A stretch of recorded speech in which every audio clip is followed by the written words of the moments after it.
Hello विद्यार्थियों, नमस्ते। कैसे हैं आप सब? आप सभी का हमारे YouTube चैनल GIS कठुमन में स्वागत है। बच्चों, मैं राजेंद्र बात्रा आपको पढ़ा रहा हूँ 10th क्लास विज्ञान विषय। विज्ञान में बच्चों हमारा पाठ 1 चल रहा है। इस बार NCERT का सिलेबस है, जिसमें पहले रसायन विज्ञान यानी कि केमिस्ट्री के पाठ हैं, ठीक है ना।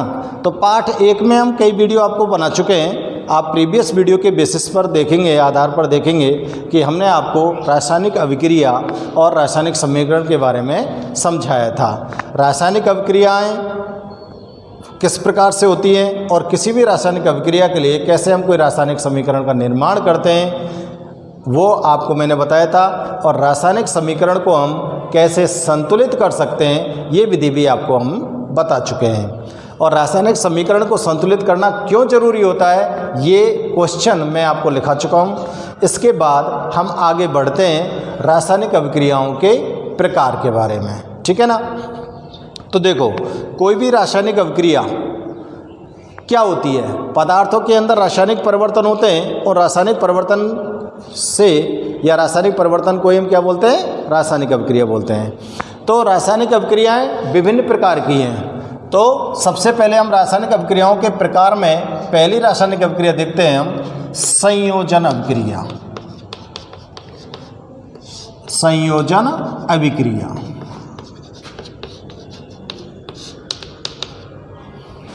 देखो, संयोजन अभिक्रिया जैसा कि इसके नाम से पता चल रहा है हमको, संयोजन। संयोजन शब्द का मतलब होता है जोड़ना। तो मैं यहां लिख देता हूं, संयोजन का अर्थ क्या होता है? जोड़ना। तो या का मतलब 2 या 2 से अधिक पदार्थ आपस में जुड़ेंगे और कोई उत्पाद को निर्माण करेंगे, उसको क्या बोलोगे आप? संयोजन अभिक्रिया। वह रासायनिक अभिक्रिया जिसमें 2 या 2 से अधिक अभिकारक, 2 या 2 से अधिक अभिकारक आपस में जुड़कर या मिलकर एकल उत्पाद का निर्माण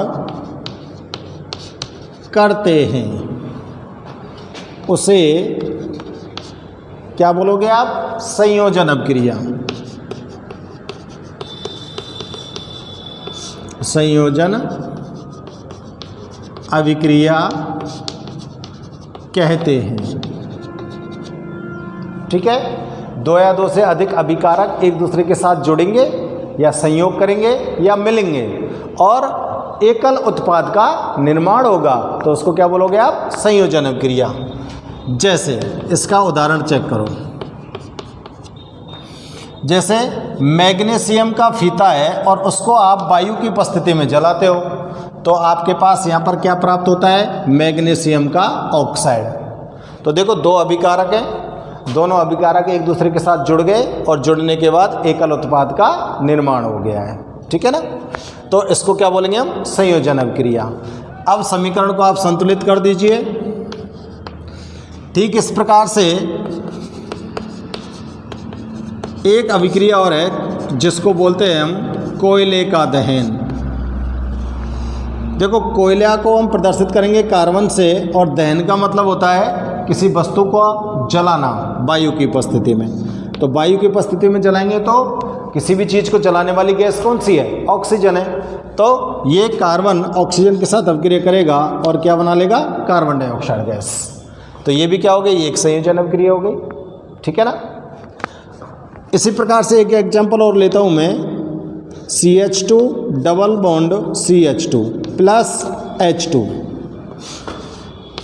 ये निकेल लिख रहा हूँ मैं, और इस प्रक्रिया को बोलते हैं बच्चों हम हाइड्रोजनीकरण।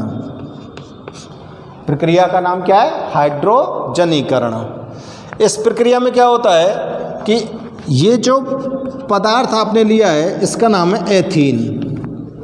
इस एथीन को अगर हम हाइड्रोजन गैस के साथ अभिक्रिया कराते हैं निकेल उत्प्रेरक की उपस्थिति में, तो ये हाइड्रोजन जो है इस पदार्थ के साथ जुड़ जाती है, और जुड़कर यानी जुड़ जाती है का मतलब संयोग कर जाती है, संयोजन हो जाता है, और आपके लिए यहाँ पर जो उत्पाद प्राप्त होगा वो होगा एथेन। इसको क्या बोलोगे आप? एथेन। ठीक है ना। तो ये तीनों के तीनों जो रासायनिक अभिक्रियाएं या रासायनिक समीकरण आपको सामने दिख रहे हैं, ये तीनों के तीनों किसके उदाहरण हैं? संयोजन अभिक्रिया के। ठीक है ना। जैसा कि मैंने आपको परिभाषा में यहाँ पे लिखा है, बिल्कुल परिभाषा के अनुसार मैंने छोटे छोटे से उदाहरण आपके लिए दिए हैं। ये सब संयोजन अभिक्रिया के उदाहरण हैं। तो आप फटाफट से इस अभिक्रिया को नोट कीजिए और इनके उदाहरणों को नोट कीजिए। ठीक है।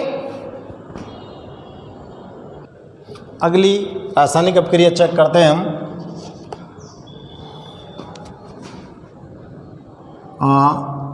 चलो मैं दूसरी अभिक्रिया ले रहा हूँ, वियोजन अभिक्रिया।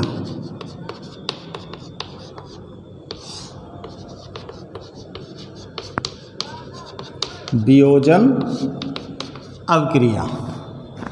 वियोजन शब्द का अर्थ लिख देता हूँ। वियोजन का अर्थ होता है टूटना। देखो, वियोजन अभिक्रिया का एक नाम और हो सकता है अपघटन। वियोजन को आप क्या बोल सकते हो? अपघटन।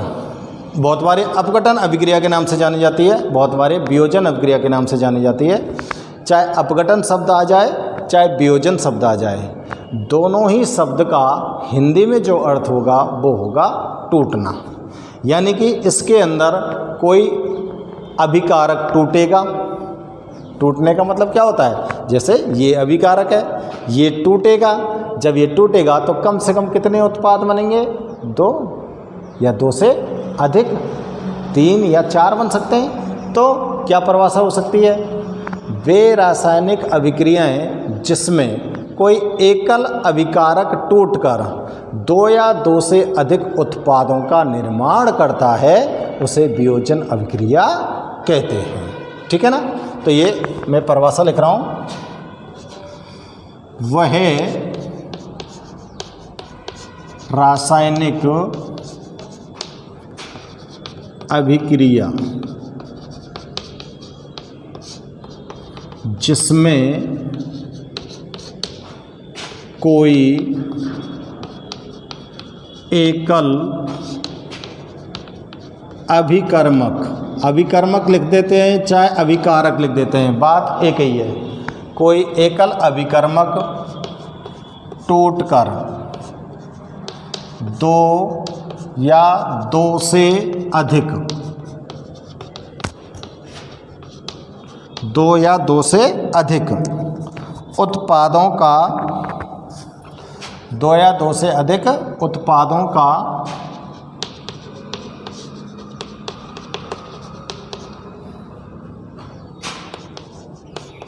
निर्माण करता है उसको क्या बोलोगे? वियोजन अभिक्रिया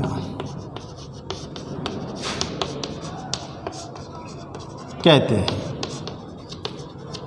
उसको क्या बोलोगे बच्चों? वियोजन अभिक्रिया। वियोजन का शब्द का अर्थ आ गया। भाई आपने देखा वियोजन अभिक्रिया को किस प्रकार से परिभाषित कर रहे हैं। वियोजन अभिक्रिया की परिभाषा मैं आपके लिए लिख दी है। बिल्कुल इस परिभाषा के अनुसार ही मैं इसके उदाहरण आपके लिए ला रहा हूँ। एक तो देखो, एक चीज़ ध्यान करो, ये किसकी उल्टी है? संयोजन की। भाई किसकी उल्टी परिभाषा है? संयोजन की। अगर संयोजन में आपने कोई एग्जाम्पल लिखें, कोई उदाहरण लिखें, बिना उल्टे कर दो, वियोजन के जाएंगे। जैसे मैं देखो एक उदाहरण ला रहा हूँ, क्या आ गए? जैसे मैग्नीशियम ऑक्साइड है, इसको अगर मैं इस साइड से ऐसे लिख देता हूँ अभिक्रिया को, तो यह परिभाषा हम सेट करके देख लो यार। देखो एकल अभिकर्मक, अभिकर्मक एकल ही है, टूटकर दो या दो से अधिक उत्पादों में का निर्माण करता है। दो उत्पाद हो गए, समझ में आ गई बात। अब देखो मैं अगर कैल्शियम कार्बोनेट को थोड़ा सा गर्म कर दूं, क्या करते हैं हम, कैल्शियम कार्बोनेट को गर्म कर देते हैं। गर्म कर देते हैं तो ये कैल्शियम ऑक्साइड और कार्बन डाइऑक्साइड गैस में टूट जाता है। ये तो कैल्शियम ऑक्साइड हो गया, जिसको बोलते हो आप बिना बुझा हुआ चूना। क्या बोल सकते हो, बिना बुझा हुआ चूना। और ये कार्बन डाइऑक्साइड गैस, और ये कैल्शियम कार्बोनेट को क्या बोल सकते हो आप, चूना पत्थर। क्या बोल सकते हो, चूना पत्थर। ठीक है ना। तो और भी लिख दूं मैं आपको, जैसे पोटेशियम क्लोरेट है, पोटेशियम क्लोरेट को अगर मैं गर्म कर दूं तो पोटेशियम क्लोराइड बन जाएगा, और साथ में कौन सी गैस निकल जाएगी, ऑक्सीजन गैस। कौन सी गैस निकल रही है, ऑक्सीजन गैस। अब इन सभी समीकरणों को संतुलन चेक करके देखो। ऊपर को तो हमने संतुलित कर ही दियो, ये बीच वाला जो समीकरण ये ऑलरेडी संतुलित है, इसको संतुलित करना है। देखो पोटेशियम और क्लोरीन के एक एक परमाणु इस तरफ, इधर भी एक एक है, लेकिन ऑक्सीजन के यहाँ पर 3 है, यहाँ पर 2 हैं। तो मैं क्या करता हूँ, यहाँ तो 2 से गुणा कर देता हूँ, तो ऑक्सीजन के कितने हो गए 6। यहाँ 3 से गुणा कर देता हूँ, ऑक्सीजन के कितने हो गए 6। लेकिन यहाँ पर पोटेशियम और क्लोरीन के 2 हो गए, तो 2 को गुणा यहाँ और करना पड़ेगा। समझ आ रही है बात, यहाँ भी 2 का गुणा करना पड़ेगा। ठीक है, ये वियोजन अभिक्रिया हो गई। अब देखो वियोजन अभिक्रिया जो होती है वो कई प्रकार से होती है।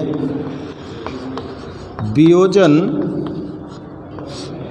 और इसका दूसरा नाम क्या लिख रहा था मैं, अपघटन। अभिक्रियाएं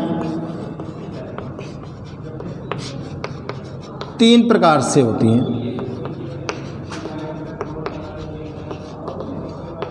कितने प्रकार से हो रही हैं भैया, 3 प्रकार से। सबसे पहले मैं लिख रहा हूं ताप वियोजन या तापीय अपघटन। ताप वियोजन लिख सकते हैं या तापीय अपघटन लिख सकते हैं, कुछ भी लिख सकते हैं। इसको परिभाषित करेंगे, जब किसी पदार्थ को गर्म कर ऊष्मा प्रदान की जाती है, गर्म करते हैं तो ऊष्मा प्रदान की जाएगी, प्रदान की जाती है, तो वह अपने अवयवों में, अपने अवयवों में टूट जाता है। इसको आप क्या बोलोगे, इसे ताप वियोजन कह दो या ताप अपघटन कह दो। ताप अपघटन या वियोजन, कुछ भी कह सकते हो, कहते हैं। अब देखो बेटा, आप लोगों ने क्या किया है, कोई पदार्थ लिया है, उस पदार्थ को आपको क्या करना है, गर्म करना है। जैसे ही उसको आप गर्म करोगे तो उसको आप समझ लो क्या प्रदान कर रहे हो, ऊष्मा प्रदान कर रहे हो। और अगर उसको ऊष्मा प्रदान कर रहे हो तो वो ऊष्मा पाकर वो पदार्थ क्या करता है, उस ऊष्मा से उस पदार्थ के अंदर जो पहले से पुराने बंध बने हुए थे वो सभी बंध टूट जाएंगे, और सभी बंध टूट जाएंगे और नए पदार्थों का निर्माण हो जाएगा। 2 या 2 से अधिक पदार्थ बन जाएंगे। जैसे कि मैंने देखो ऊपर वाले में, यहाँ पर मैंने आपको उदाहरण दिया था क्या, जैसे कि मैं पोटेशियम क्लोरेट को अभी गर्म कर रहा था, ये ऊष्मा दे दी मैंने, ये डेल्टा का चिन्ह है। और जैसे इसको थोड़ा सा हमने गर्म किया तो इसके अंदर से ऑक्सीजन गैस बाहर निकल गई। कौन सी गैस बाहर निकल गई, ऑक्सीजन गैस बाहर निकल गई। तो ये किसका उदाहरण हो गया, ताप वियोजन का। इसको भी हमने गर्म किया है, ये भी किसका उदाहरण हो गया, ताप वियोजन का। समझ में आ रही बात। अब देखो दूसरे प्रकार की अभिक्रिया चेक करते हैं।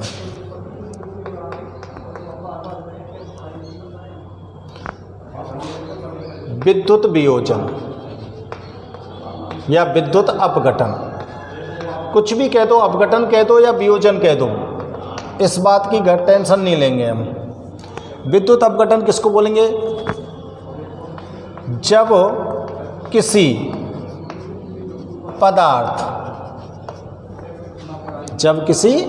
पदार्थ की गलित अवस्था में, कोई भी पदार्थ ले लियो तुमने और उसकी गलित अवस्था में विद्युत धारा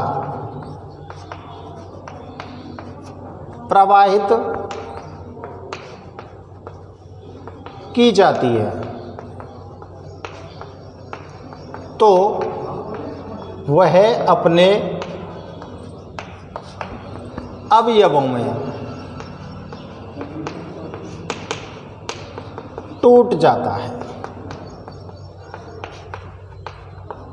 इसको क्या बोलोगे आप? विद्युत वियोजन। जैसे देखो, कोई भी पदार्थ की गलित अवस्था की बात कर रहा हूँ भाई मैं। गलित अवस्था का मतलब है कि जैसे मैंने पदार्थ ले लिया का NaCl। NaCl क्या होता है? साधारण नमक। हमने साधारण नमक को पानी के अंदर घोल दिया तो NaCl की गलित अवस्था आई कि नहीं आई? या फिर इसका विलयन बना दिया। जब विलयन बना देंगे वो भी इसकी क्या है? गलित अवस्था है। ठीक है ना? तो इसके विलयन को मेरे को यहाँ पर दिखाना पड़ेगा AQ। किसी भी पदार्थ के जलीय विलयन को दिखाने के लिए हम कोष्टक में क्या लिख देते हैं? AQ। अब इसके अंदर आप विद्युत धारा प्रवाहित कर दो। जैसे विद्युत धारा इसके अंदर आप प्रवाहित करेंगे तो देखो, ये sodium ion plus chloride ion दोनों में विभक्त हो जाता है। किस में विभक्त हो जाता है? सोडियम आयन और क्लोराइड आयन में। अब एक उदाहरण लूँ, मैं पानी ले रहा हूँ और इस पानी के अंदर डायरेक्ट विद्युत धारा प्रवाहित करते हैं। पानी के अंदर एक पानी भर लिया किसी बर्तन में, पानी भरने के बाद उसमें 2 इलेक्ट्रोड लगा दिए, धन का और ऋण का, धन टर्मिनल और ऋण टर्मिनल, और दोनों टर्मिनल लगाकर उसके अंदर विद्युत धारा प्रवाहित कर दी। तो जैसे आप धारा प्रवाहित करेंगे तो तुरंत ये पानी जो है, जिसका सूत्र होता है H2O, ये अपने अवयवी पदार्थों में टूटता है। अब H2O के अंदर कौन कौन से अवयवी पदार्थ हैं? एक तो H है और दूसरा O है, यानी कि हाइड्रोजन गैस है और ऑक्सीजन गैस है। तो अब अगर ये टूटेगा तो किस किस में टूटेगा बताओ? हाइड्रोजन गैस और ऑक्सीजन गैस में टूटेगा। तो यहाँ पर H2 गैस निकल जाएगी प्लस O2 गैस निकल जाएगी। हाइड्रोजन और ऑक्सीजन दोनों गैसों में ये टूट जाएगा। और धीरे धीरे जिस पात्र में आपने पानी भरा हुआ है और उस पात्र में आप विद्युत धारा प्रवाहित कर रहे हो, तो वहाँ से वो धीरे धीरे वो जो पानी है वो समाप्त होता चला जाएगा। ठीक है ना? पानी टूटता चला जाएगा। इस समीकरण को संतुलित करके चेक करो, संतुलन चेक करिए। ऑक्सीजन यहाँ पर 2 है, यहाँ पर 1 है, इसलिए मैं यहाँ पर 2 कर देता हूँ, तो हाइड्रोजन 4 हो गए। ठीक है ना? संतुलित हो गया ना? अब देखो तीसरा प्रकार अपघटन अपक्रिया का, प्रकाश अपघटन। तीसरा प्रकार कौन सा है? प्रकाश अपघटन। ठीक है ना? या प्रकाश वियोजन, कुछ भी कह दो। इसको कैसे परिभाषित करेंगे? जब किसी पदार्थ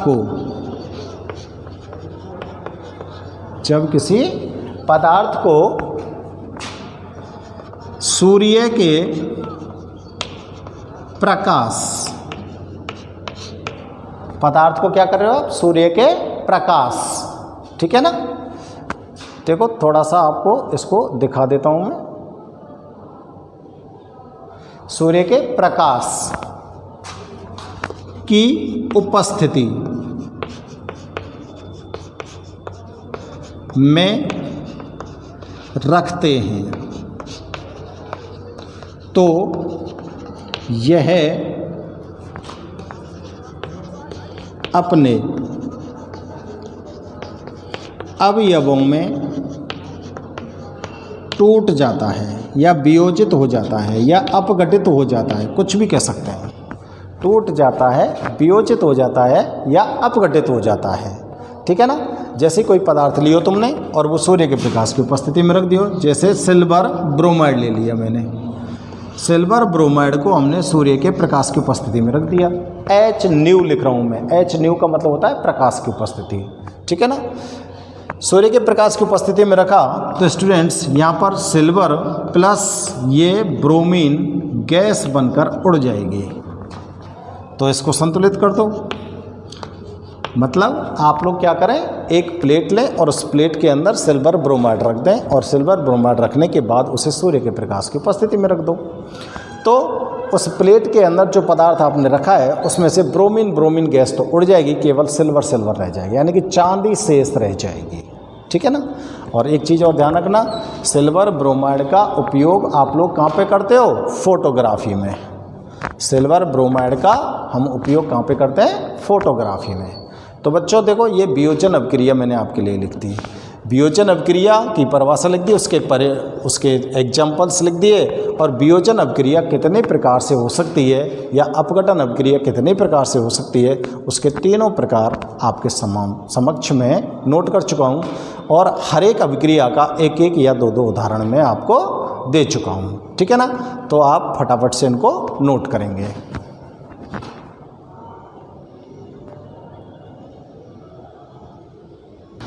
अब देखो अगली रासायनिक अभिक्रिया चेक करते हैं। अगली रासायनिक अभिक्रिया है विस्थापन अभिक्रिया।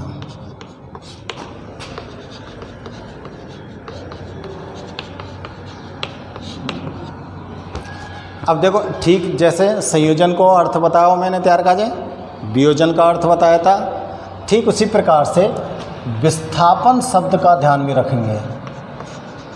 विस्थापन शब्द का अर्थ है हटाना। विस्थापन शब्द का मतलब क्या हो गया, हटाना, यानी कि कोई एक पदार्थ दूसरे पदार्थ है हटा देगा, ठीक है ना। कोई एक पदार्थ होता है जो दूसरे पदार्थ को हटा देता है, हटा दिया तो इसका मतलब उसने क्या कर दिया, विस्थापन कर दिया। तो देखो इसकी परिभाषा कैसे लिखेंगे,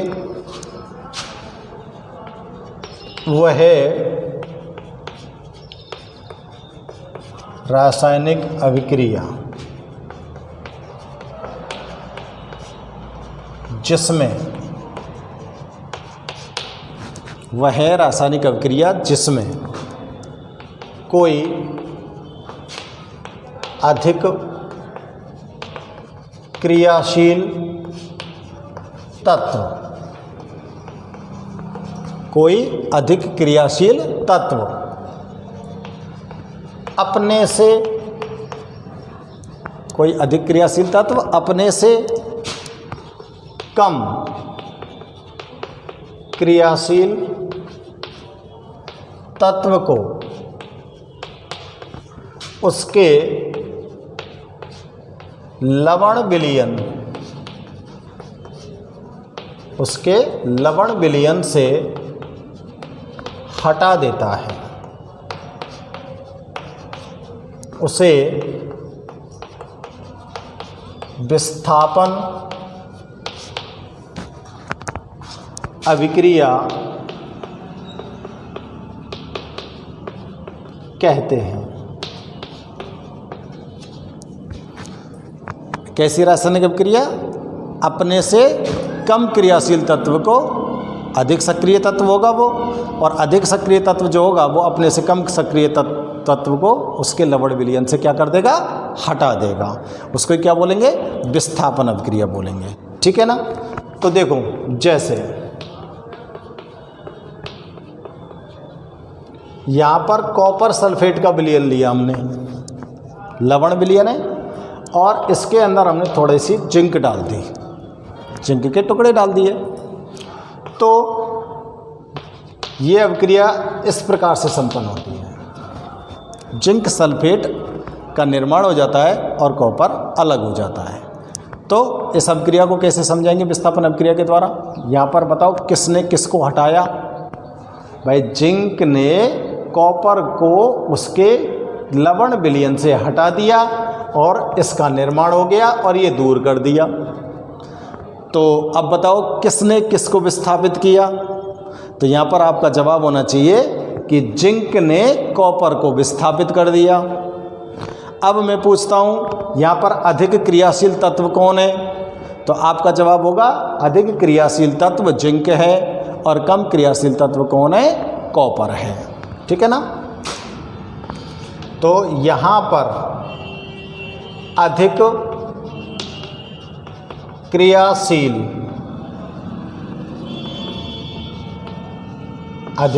क्रियाशील तत्व जिंक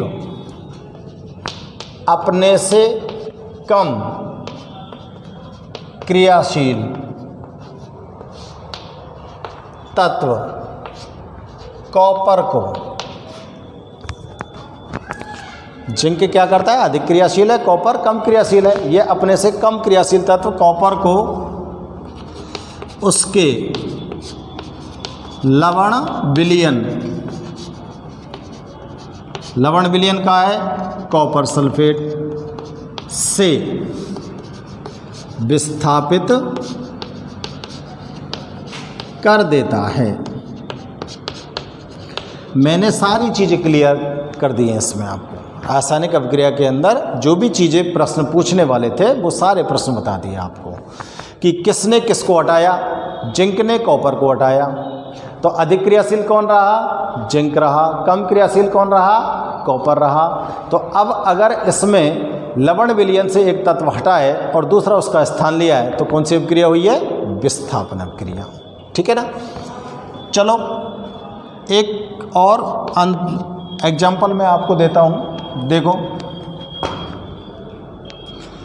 एक लोहे की कील को जब आप लोग लोहे की कील को कॉपर सल्फेट के विलयन में डालते हैं,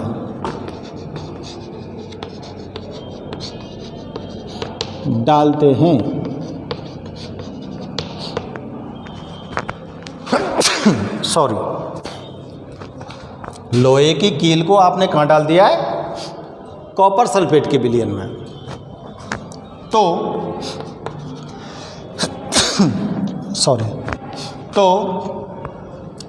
कुछ देर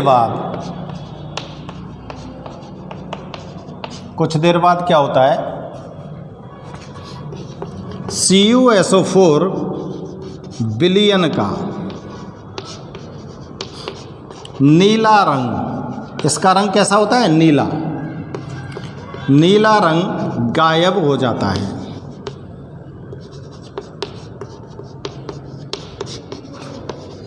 और लोहे की कील पर, जो लोहे की कील तुमने बम डाली है ना, बाकी बात कराएंगे, एक भूरे रंग की परत चढ़ जाती है। ऐसा क्यों होता है? अब देखो बेटा, मैंने ये कॉपर सल्फेट विलयन ले लिया, ठीक है, इसके अंदर भरा हुआ है कॉपर सल्फेट विलयन और इस विलयन का रंग कैसा है बताओ? नीला। ठीक है ना? ये एक लोहे की कील है,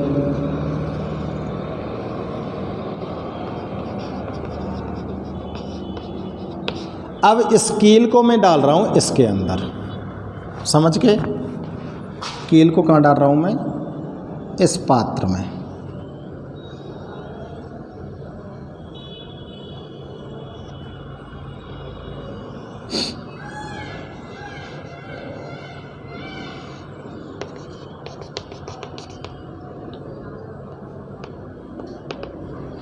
कोई धागे से बांधी, धागे से बांध के हम मैंने लटका दी। अब क्या होता है? धीरे धीरे विलयन का रंग नीला गायब होता है। विलयन का नीला रंग क्या होता है? गायब। और जब तुम कीलें निकालेंगे तो इस कील पर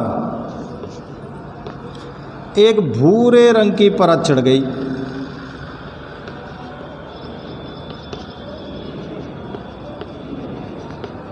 एक भूरे रंग की परत चढ़ गई। अब बताओ भाई साहब, इसका कारण क्या है? इसका कारण बताना है। तो देखो बेटा, आपने लोहे की कील ली, कहाँ डाली? कॉपर सल्फेट के विलयन में डाली। अभिक्रिया करवा रहे हैं अब हम। अगर इस अभिक्रिया को हम संपन्न करते हैं तो यहाँ पर बनता है FeSO4 प्लस Cu। क्या बनता है? FeSO4 plus Cu। अब देखो, ये जो लोहा है ये अधिक क्रियाशील तत्व है।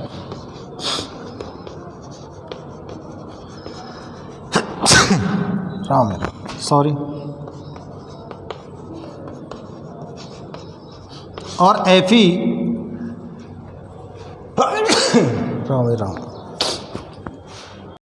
अधिक क्रियाशील है तो Cu कम क्रियाशील।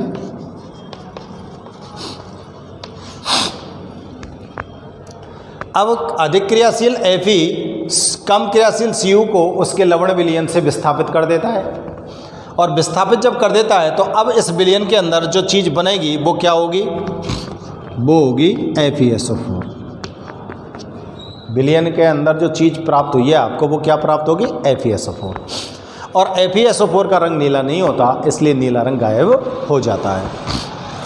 और इस लोहे की कील के ऊपर जो भूरे रंग की परत चढ़ी हुई है, ये भूरे रंग की जो परत है वो किसकी बनी हुई है? कॉपर की। ये कॉपर जो होता है वो इस कील के ऊपर धीरे धीरे करके क्या हो जाता है? जमा हो जाता है। ठीक है ना? इसलिए कील के ऊपर भूरे रंग की परत जम जाती है। तो मैंने यहाँ पर इसमें आपको क्वेश्चन भी बता दिया और इसका आंसर भी बता दिया। आप ढंग से इसको लिखेंगे, ठीक है ना? समझो। अगर आपको कोई भी प्रॉब्लम हो तो कमेंट्स करके हमें ज़रूर बताना, और वीडियो अच्छा लगे तो उसको लाइक और शेयर ज़रूर करना। और बची हुई जो अभिक्रियाएँ हैं उनको हम नेक्स्ट वीडियो में आपके लिए लेकर आएंगे, ठीक है ना? Okay, thank you.